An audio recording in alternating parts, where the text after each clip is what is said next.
माता अनुसुईया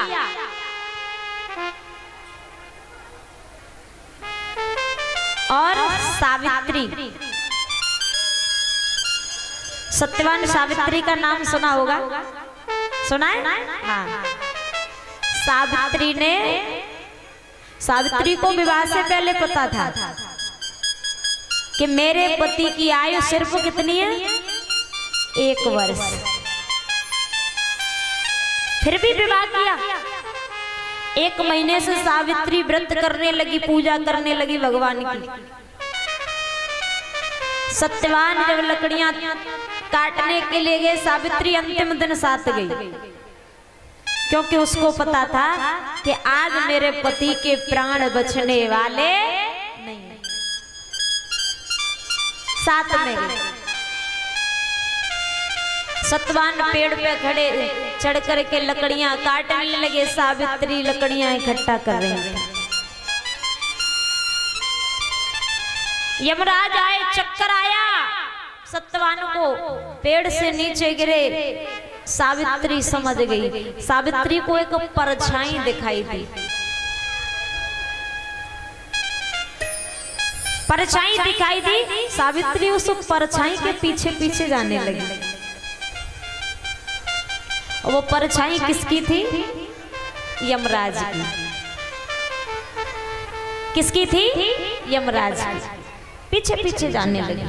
कहीं तो लेके जाएंगे। यमराज को थोड़ा भय हुआ कि मेरे पीछे कोई आ रहा है, और जैसे ही पीछे मुड़ के देखा तो कहने लगे, कहां जा रही हो तुम, लौट जाओ। सावित्री कहने लगी, मेरे पति को साथ लिए जा रहे हो, मुझसे कह रही हो लौट जाओ। मैं अपने पति के बिना वापस जाने वाली नहीं, अपने पति के बिना वापस तो नहीं जाऊंगी। तो यमराज ने कहा, तुम ऐसा करो, कोई वरदान मांग लो, और याद रखे तुम्हारे पति के प्राण शामिल नहीं होने चाहिए उसमें। सब कुछ मांगना, और लेकिन अपने पति के प्राण मत मांगना। तो सावित्री कहने लगी, ठीक है। सावित्री ने वरदान मांगा। पहले वरदान में मांगे अपने अंधे सास ससुर के नेत्र। यमराज ने कहा, तथास्तु। यमराज फिर चले। सावित्री फिर पीछे जाने लगी। यमराज कहने लगे, मैंने कहा था अब तुम्हें वरदान दे दिया, अब क्यों आ रही हो? चलो एक और वरदान मांग लो। दूसरे वरदान में सावित्री ने क्या मांगा? सावित्री ने मांगा कि मेरे पिता पर कोई संतान नहीं है,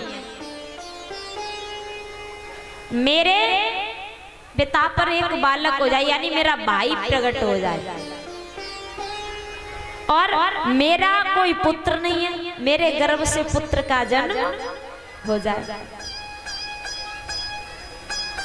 अब यमराज भी भ्रमित हो गए। यमराज ने कह दिया, तथास्तु, वरदान दे दिया। अब जैसे ही यमराज प्राण लेके जाने लगे, सावित्री फिर पीछे जाने लगे। अब क्यों आ रही हो पीछे? सावित्री ने कहा, रुक जाओ, पहले एक बात बताओ, बिना पति के पुत्र कैसे हो जाएगा? सावित्री ने यमराज से कहा, मेरे पति के प्राण तो तुम लेके जा रहे हो, और बिना पति के संतान कैसे होगी? तो यमराज को भी प्राण लौटाने पड़े। ऐसी ऐसी पतिव्रता नारियां हुई हैं। तो आइए सावित्री का एक छोटा सा भजन सभी लोग बोलेंगे कि सती सावित्री